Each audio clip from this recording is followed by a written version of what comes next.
Welcome to the ACE Project, brought to you by the Literacy.io team at Texas A&M University. I'm your host, Ashley Stack, also known as Captain Comprehension. We are so excited you'll be joining us on this reading journey and hope you and your child enjoy this time together. So get comfy, rev up your brains, and get ready to think, because we are ready to help you become a comprehension detective. Welcome back, Super Readers. My name is Captain Comprehension, and I am here to guide you as you become a comprehension detective. Welcome to week 22 of our podcast. This week we're reading Nothing Stopped Sophie, the story of Unshakeable Mathematician Sophie Germain. Do you know anyone who is unstoppable when it comes to achieving their dreams? Today we're going to read a story about a young woman and the challenges she overcame as she worked hard to achieve her dreams and do what she loved. Let's begin reading to find out how she overcame those challenges. Before we begin, let's go over some important vocabulary that will help us better understand the passage. Our first word is indulge. Indulge means to allow oneself to enjoy the pleasure of something. A synonym or word that means the same might be given to, and an antonym or opposite could be restrict, abstain, or hold back from. Our next term is prodigy. Prodigy means a person, especially a young one, with exceptional abilities, talents, and skills. A synonym or word that means the same could be genius, mastermind, or unique. And an antonym or opposite might be ordinary or average. Then we have the term agog. Agog means very eager or curious to hear or see something. A synonym or word that means the same would be eager, excited, or anticipating. And an antonym or opposite would be uninterested or not curious. Finally, we have the word equations. Equations are a statement that the values of two mathematical expressions are equal to each other. A synonym or word that means the same would be calculation, and there aren't really any antonyms for this one. Pause those videos, Super Readers. You're going to text POD22, that's POD22, to 866-903-2545. This will get your questions started. Which word is a synonym for prodigy? A. Normality. B. Genius. C. Dull. D. Regularity. Which word or words help the reader to understand the definition of the word indulge? A. Snatch away. B. Give way to. C. Restrict from. D. Ignore. It's time for us to read the story. I hope you enjoy Nothing Stopped Sophie. Long ago in Paris, a young girl named Sophie Germain understood that math could do more than measure lengths of silk and tally accounts in her father's shop. In those days, people scoffed at girls for thinking about anything more serious than hair ribbons or what music to play on the pianoforte. But nothing stopped Sophie. Telling Sophie not to think about math was like telling a bird not to soar. Ideas came to Sophie day and night, and she sneaked out of bed to study math while others slept. Monsieur and Madame Germain worried that being smart would bring their daughter heartbreak and scorn. So they seized Sophie's candles, they stopped lighting fires in her room, and they snatched away her warm dresses, desperate to make her stay tucked into bed. Still, nothing stopped Sophie. One morning, Sophie was found bundled in blankets asleep at her desk, next to a pot of ink that had frozen solid. Finally, Sophie's parents let their daughter indulge her mathematical dreams. For a girl to become a mathematician would be impossible anyway. Sophie grew up during the French Revolution, when starving peasants rioted against rich kings and nobles who feasted on sausages, salads, and sweets. When the streets were unsafe outdoors, Sophie's parents kept her indoors. As cries for equality echoed from the roof tiles, she cherished how math could make sense of the world. Math, with its clear and simple laws. Math, with its strong sense of order. Math, which defines when the world is in balance. Curled up in her father's library, Sophie barely heard the distant cannons that rattled the shutters. Sophie discovered that mathematicians use numbers as poets use letters, as a language to question, explore, and solve the secrets of the universe. She read how ancient Greeks wrote equations that made the impossible possible. Water flowed uphill. A lone man pulled mighty ships ashore. A scholar measured the size of the earth. Sophie longed to become a mathematician and write such poems of her own. By the time Sophie was 19, the French Revolution had simmered down and it was safe to walk the streets of Paris again. Sophie wanted to attend a university, but no professor would read a woman's work. So she secretly acquired notes for math classes and sent in homework by mail. She signed her papers Monsieur Leblanc. Then one day a knock came at the door. Professor Joseph Louis Lagrange had come to meet the mysterious student who sent in extraordinary homework without coming to class. We'll never know who received the greater shock. Professor Lagrange could not have guessed that Monsieur Leblanc was a modest young lady in a ruffled blouse with dark hair in a top knot. And Sophie could not have imagined a visit from a world-famous scholar. Was her dream about to take flight? With Sophie's secret discovered, news of the girl prodigy rippled through Paris. Gossips couldn't imagine a girl so smart until they met her themselves, and soon Sophie's calendar swelled with dinner parties. She hardly knew what to say in these stuffy drawing rooms, surrounded by gawkers and finery. She ached to talk seriously about math, yet no mathematician would take a young lady truly under his wing. Still, nothing stopped Sophie. She kept up her studies. She seized every chance to chat with scholars at luncheons and in saloons. Under her pen name, she wrote to one of the most brilliant mathematicians ever. Carl Friedrich Gauss even wrote back, but his letters stopped coming soon after he discovered that Mr. Leblanc was a woman. At age 32, Sophie witnessed an experiment that revealed the hidden laws of math at work in our everyday world. She saw a scientist sprinkle sand onto a glass plate. As he rubbed a violin bow against the plate's edge, vibrations shook the glass until it rang out with sound. Astonished, Sophie watched the sand dance across the plate. It formed circles, then diamonds, then figure eights. The higher the note, the more quickly the vibrations shook the plate, and the more intricate the sand's pattern became. Suddenly, Sophie realized that every hand knocking on a door, her own boots clicking on the cobblestones, every motion sent vibrations surging through nearby objects, just as waves flowed through water. The rest of Paris was agog, too. The prestigious Academy of Sciences offered a medal worth 3,000 francs to anyone who could find a mathematical formula that would predict patterns of vibration. This information could affect buildings, bridges, and who knew what else. How much vibration was too much?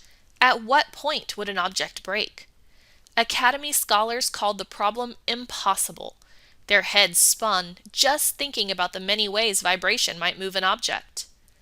But nothing stopped Sophie. Just as math measures how bird wings move up and down during flight, Sophie knew math could measure a surface moving up and down from vibration. She made her best guesses at what would affect this movement. Then she added and subtracted and multiplied and divided. Sophie spent 2 years trying numbers in different combinations to write her equations. Then she submitted her work to the Academy. And this time, Sophie used her own name. Sophie's work sent shockwaves through Paris. The contest had received only one entry, and it had come from a woman. Yet Sophie's solution was incorrect. When the Academy extended the contest, Sophie returned to work. For 2 more years, she tested her predictions by vibrating sand on plates. Finally, after thousands of calculations, the sand moved just how Sophie's numbers foretold. Her equation was as precise and eloquent as a poem. Sophie submitted the only entry to the Academy again. This time, scholars agreed that her equation was correct, but they rejected her explanation for why it worked. Still, nothing stopped Sophie. She revised her research and submitted it to the Academy one more time. In 1816, Sophie Germain became the first woman to win a grand prize from the Royal Academy of Sciences. After 6 years, she had shaken the Academy enough to shatter its resistance. No one could deny that she was a mathematician now. The human spirit, she later reflected, requires more resources inside when outside it has less. After Sophie's work, mathematicians sought even better ways to predict vibration patterns. Eventually, their discoveries made it possible to build the Eiffel Tower in Paris and modern skyscrapers and lengthy bridges all over the world. Sophie is celebrated today because nothing stopped her. Her fearlessness and perseverance have inspired many people. Perhaps she will also inspire you.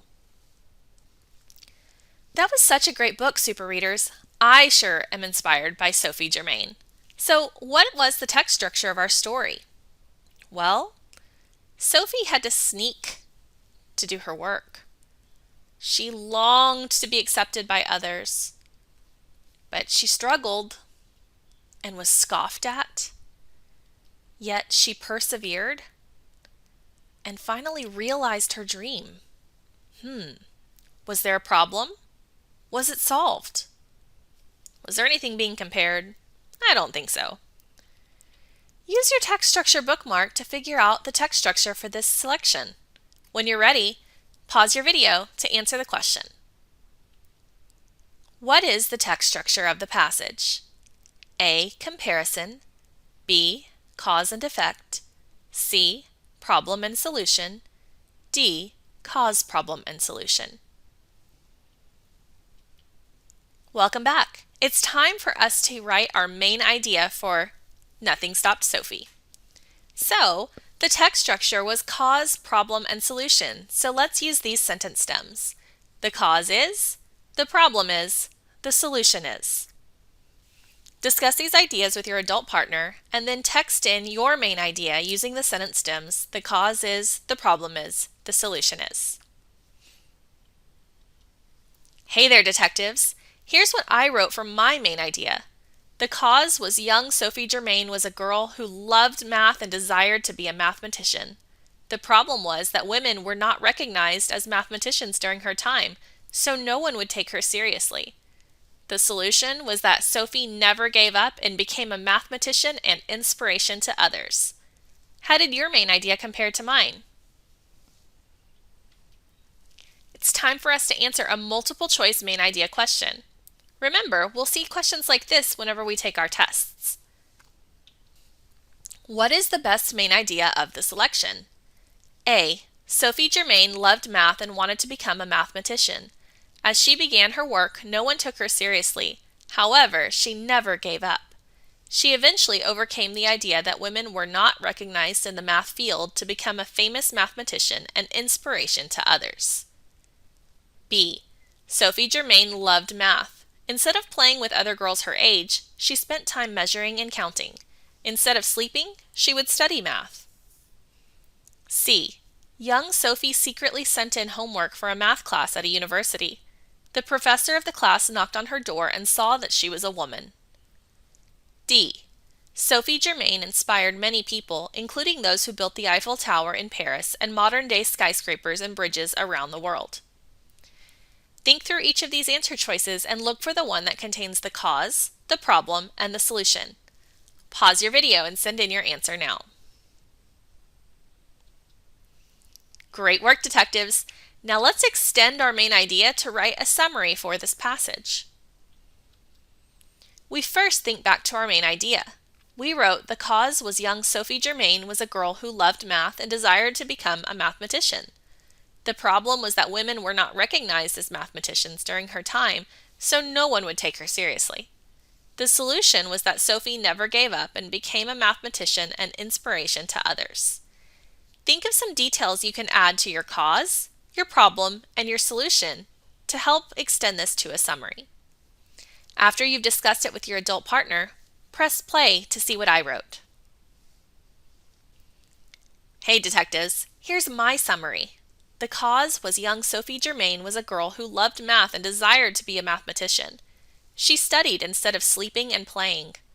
The problem was that women were not recognized as mathematicians during her time, so no one would take her seriously. She even sent in homework under a different name. The solution was that Sophie never gave up and became a mathematician and inspiration to others. Her work with vibration patterns caused others to persevere with their own work. How does yours compare to mine? I bet you wrote a great summary. Now let's take what we just did to answer a multiple choice summary question. Remember, we're looking for the answer choice that contains the cause, the problem, and the solution, plus a few added details. What is the best summary of the selection? A. Young Sophie Germain dedicated all of her time to studying math. She would skip sleeping and playing dolls with other girls. This caused her parents to take away her candles, fires, and warm dresses at night. B. As a girl, Sophie Germain loved and wanted to study math instead of sleeping or playing. She was not taken seriously when people found out she was a woman because women at this time were not mathematicians. Her vibration pattern work meant that she never gave up, became a mathematician, and inspired others to complete their work. C. During the French Revolution, women were not seen as mathematicians. Girls were supposed to play with hair ribbons or instruments. Carl Friedrich Gauss never wrote back to Sophie Germain when he found out she was a woman. D. Sophie worked hard to become a mathematician. Sophie was the only person who entered a contest to find a mathematical formula on vibration patterns. Sophie spent more than 4 years working to find the answer. Pause your video and text in your answer now. You're doing great work, detectives. It's time for us to infer. Remember, when we infer, we use the information we read and some information we already have in our brains to draw conclusions. What can the reader conclude about the days following the work of Sophie Germain? Why does the author end the story with "perhaps she will also inspire you"? Pause your video and discuss the answers to these questions with your adult partner. When you're ready, press play to see the multiple choice version. What can the reader conclude about the days following the work of Sophie Germain? A. The days following Sophie Germain included more women in mathematics and other professional areas. B. The days following Sophie Germain were unchanged in the area of mathematics. C. The French Revolution continued strongly in those days. D. Success for Sophie's work was given to a man in the days following her work. Why does the author end the story with "perhaps she will also inspire you"? A. To tell the reader to become a mathematician. B. To encourage the reader to be fearless and persevere for themselves. C. To show the reader that Sophie Germain is the only woman who should be seen as an inspiration. D. To value the work of mathematicians before Sophie Germain. Thank you so much for joining us this week, Comprehension Detectives. I hope you learned something from Sophie Germain. I know she sure did inspire me. I look forward to joining you again next week. Remember, we can all be super readers. This is Captain Comprehension, signing off.